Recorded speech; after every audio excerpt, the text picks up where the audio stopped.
Hey, what's going on everybody? Gundam Flexing here. Today I'm going to review the just completed MS-05L Zaku I Sniper type. Now this kit is from the mid-2000s and it took roughly around 2.5 hours to build to include the sanding, removing the nubs, and there are quite a few seam lines that I thought that would be better if I just completely removed it. And as always, before we go into the kit, I'm going to go into the extra pieces and parts. Not much really for this kit. We have the PC runner right here, and we have the extra E, which we never used, and then we have an extra L that we never used.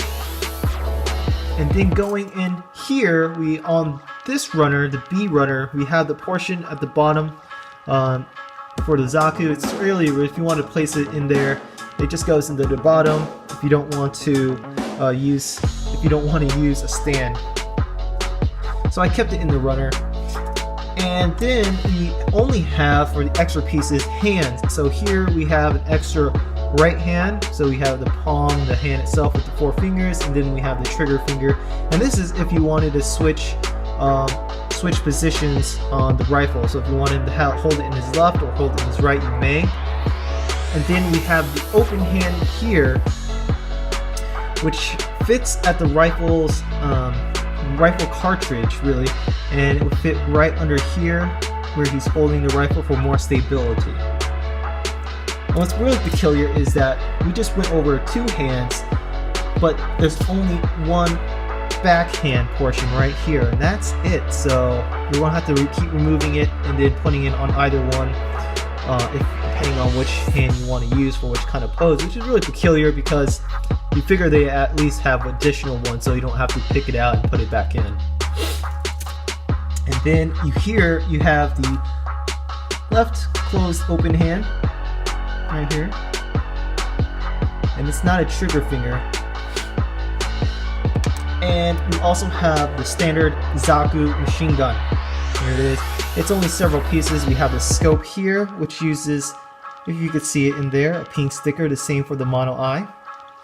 We have the clip, which goes on the side, and putting it back in. And of course you have the side handle and the trigger hand. So this is only a couple pieces deep.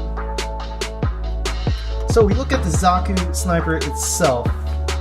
First thing I want to go over is the rifle. So the rifle is connected to the external reactor, which is just basically the backpack, through a piping system to the side, and it connects to the side of the rifle. And this is very easy to connect and disconnect. Boom, it's connected by a little nub in here, fits into the hole in the side. The cartridge here is big enough so you'll be able to place the supporting hand under, as such. Take the rifle out very carefully. Boom. So this rifle comes in several pieces. The main body of the rifle is left and right. And then you have the extremities, such as this little piece that goes to the scope, and then you have a second scope here, and of course you have a shoulder here and the muzzle here. And the muzzle, very simple, almost like a silencer, sits in. So there's extremities here, an additional piece. It's a piping system, almost like a cooling system is the way I think about it. It fits from the back of the barrel of the main body, goes to the side, and fits to the side right there, right where the backpack or the external reactor would connect. The scopes right there are both green, but the pieces itself is transparent transparent pieces, so you don't have to put a sticker on. That's completely optional. There it is, with the trigger hand. So look at the Zaku itself. Here it is. We're going to try to put him in a decent pose. There it is. Okay. So in my unboxing video, I originally thought this mono eye was a piece itself, so there was no stickers, but that is incorrect. The mono eye is transparent, and then there's a sticker that goes over it. But remember, you want to make sure it fits in there nicely, so put a small dab of glue and make sure it's in there, because once it pops out, it's very noticeable and you're just going to miss an eye. And unlike the other Zakus, this one here, the eye, you go up, put that there, but it cannot go to the side, but it can go up to a point, which I think is pretty cool. And in terms of movability, yeah, just move around pretty well. Only several pieces.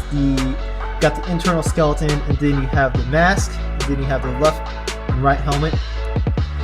If you go to the backpack, the external reactor, let me see if I could disconnect. It's only connected via 3 points right here, and of course you have the back. That's how it fits in. Backpack, or the external reactor, is pretty cool. The backpack itself is only several pieces in, but of course they got the extremities to make it really stand out. So of course you have the piping system, and it's just one wire inside cloth, and fits in here like such, and it fits in very, very well. So you don't have to use any kind of glue, or actually have to force it in.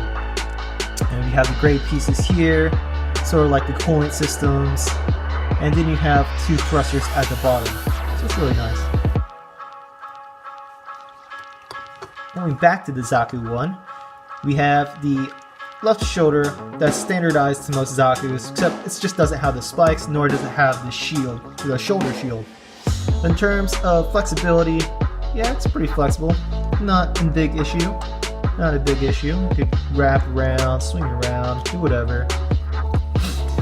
But if we look at the hands, one thing I want to focus on are the seam lines. So here on the back of the wrists, you can tell that this one does not have any seam lines, and this one certainly does. That's because on this one I used the cement because I wanted to show the difference. But this portion took me longer than I expected, believe it or not, because when I put it together, I expected it to be seamless, at least close to it, but it wasn't. So be careful on this portion. Just keep an eye out that you may want to use some glue and then sand it down. And of course we have the hand here. The waist itself on the Zaku, the waist, here's a good picture right here, is only a single piece, so nothing to worry. The chest piece itself is only several pieces in, nothing to write home about, and it's very, very basic. Can this thing turn? Yes, it can. It basically stands on a single point, which is twist 360, but it cannot lean to the left or right. That's it. The skirt allows perfect maneuverability, especially with the legs, because the portion of the legs can be used in kneeling, but the legs itself are not immobilized by the skirt. The skirt, here it is. Of course, it got the front part of the skirt. You go up, is high. Back part of the skirt is static. Side is about this high. So this is how far the skirt can open. And then we have the legs. Of course, the left is going to be different than the right. The right has a support system here. It could basically lay itself out. Just want to put in good lighting. There it is. As such. So if you wanted to put him in a kneeling position, he is supported via this little mechanism here, which wasn't too hard to build. It's only several pieces deep. That's it. Nothing intricate like a master grade design. And of course you have the left knee, which is just a standard knee. The knees could bend, legs could bend, legs could kick. Nothing to write home about. But again, the seam lines here, the 2 bottom of the calves. The bottom legs are basically 2 portions, right? It's just the left and right, and when you combine it together, it doesn't really stick in that much, so you could definitely tell the seam line, especially as the plastic becomes wear and tear. You don't want it to show, so I'm going to use glue and definitely put it together and remove the seam lines, and don't forget to use sanding to remove the additional glue. Feet are standard. Here we go. This is the movability of the feet. It is on a ball joint, as such. And of course, you have 2 thrusters at the bottom. In this Zaku, unlike the several other Zakus, the bottom of the feet is just a single portion, so there is no bend at here. There is no bend. It's just a single piece. So if you want it different in, the heel, toes, and back foot, whatever, or heel, toes, and arch, you won't have it in this Zaku, which is okay. This Zaku doesn't come with much stickers aside from the scope and the eye. There are no decals, so if you wanted to decals, you have to buy a decal sheet. But I think it's fine, to be honest with you. And I really like the colors. The colors, I think, will make this kit a perfect example on how, or at least perfect practice on how to do weathering, which I'm about to do in a separate video. What I like to do is apply a matte finish and then use the weathering stuff I have and start applying weather, make it into a video. One thing to always remember on this kit that I just really like or dislike, well, I like it and dislike it, is the colors, right? The colors are nice, simple. From a distance you can't tell about the seam lines, but looking up close you can definitely tell the seam lines. You can tell the seam lines in the shoulder, you can tell the seam line off this shoulder, you can tell it on the forearms, right here, you can tell it in the back elbows. So yes, even in the upper portion of the legs you could tell where it meets. So definitely going to use a lot of sanding, definitely going to use a lot of glue. But again, I'm going to use this kit as an example for weathering. There's a lot of cool places where we could apply weathering. I just need to get rid of the seam lines. But that's it. That's all I have for this kit, a real short review. If you have any questions, post them in the comment section below, and I'll get to them. As always, thanks for watching, and keep your eyes out for the next unboxing video and for the weathering video, weathering tutorial video set at beginners such as myself. So that's it. Thanks for watching, and I'll see you guys next time. Peace out.